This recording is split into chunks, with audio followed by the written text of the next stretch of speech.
ಸಖತ್ ಖಾರ ಬಣ್ಣ ಮತ್ತು ರುಚಿ ಆಚಿ ಚಿಲ್ಲಿ ಪೌಡರ್. ಇಡಿಯಿಂದ ಆಪರೇಷನ್ ಅಕ್ರಮ ಆಸ್ತಿ ತೆರವು ಕಾರ್ಯ ಆಗಿದೆ.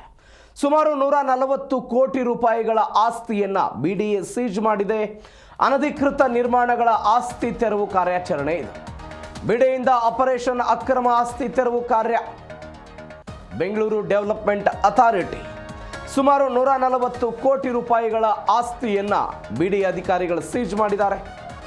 ಅನಧಿಕೃತ ನಿರ್ಮಾಣಗಳಾಗಿತ್ತಲ್ಲ, ಆ ಅನಧಿಕೃತ ನಿರ್ಮಾಣಗಳ ಆಸ್ತಿ ತೆರವು ಕಾರ್ಯಾಚರಣೆಯನ್ನು ಮಾಡಿದ್ದಾರೆ. ನಾಗರಬಾವಿ ಬಡಾವಣೆಯಲ್ಲಿ 140 ಕೋಟಿ ರೂಪಾಯಿ ಆಸ್ತಿಯನ್ನು ಅನಧಿಕೃತವಾಗಿ ನಿರ್ಮಾಣ ಮಾಡಲಾಗಿತ್ತು.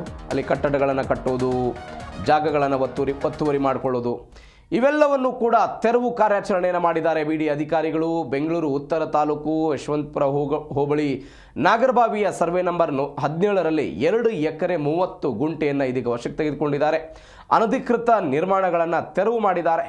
ನಾಗರಬಾವಿಯಲ್ಲಿ 140 ಕೋಟಿ ಅಂತ ಹೇಳಲಾಗ್ತಾ ಇದೆ. ಯಶವಂತಪುರ ಹೋಬಳಿಯ ನಾಗರಬಾವಿ ಗ್ರಾಮದ ಸರ್ವೆ ನಂಬರ್ 17ರಲ್ಲಿ 2 ಎಕರೆ 30 ಗುಂಟೆ ಪ್ರದೇಶ ಇದು.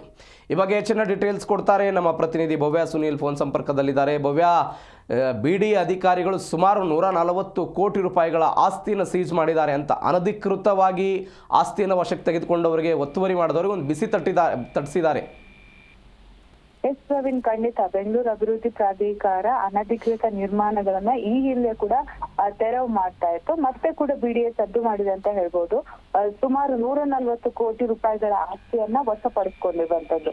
ಅಂದ್ರೆ ನಾಗರಬಾವಿಯ ಬಡಾವಣೆಯಲ್ಲಿ ಸುಮಾರು 140 ಕೋಟಿ ಆಸ್ತಿ ಏನಿತ್ತು, ಸೊ ಇದನ್ನ ಗ್ರಾಮದ ಸರ್ವೆ ನಂಬರ್ 17ರಲ್ಲಿ 2 ಎಕರೆ 30 ಗುಂಟೆ ಪ್ರದೇಶವನ್ನ ಅನಧಿಕೃತವಾಗಿ ನಿರ್ಮಾಣ ಮಾಡಿ ಇದ್ ಮಾಡಿದ್ರು. ಸೊ ಹೀಗಾಗಿ 140 ಕೋಟಿ ಬೆಲೆ ಬಾಳುವ ಪ್ರದೇಶವನ್ನ ಜೆಸಿಪಿ ತೆಗೆದುಕೊಂಡು ಹೋಗಿ ಅಧಿಕಾರಿಗಳು ಹಾಗೇನೆ ಸ್ಥಳೀಯ ಪೊಲೀಸರ ಒಂದು ಸಾಥಿನೊಂದಿಗೆ ತೆರವು ಮಾಡಿರುವಂತದ್ದು.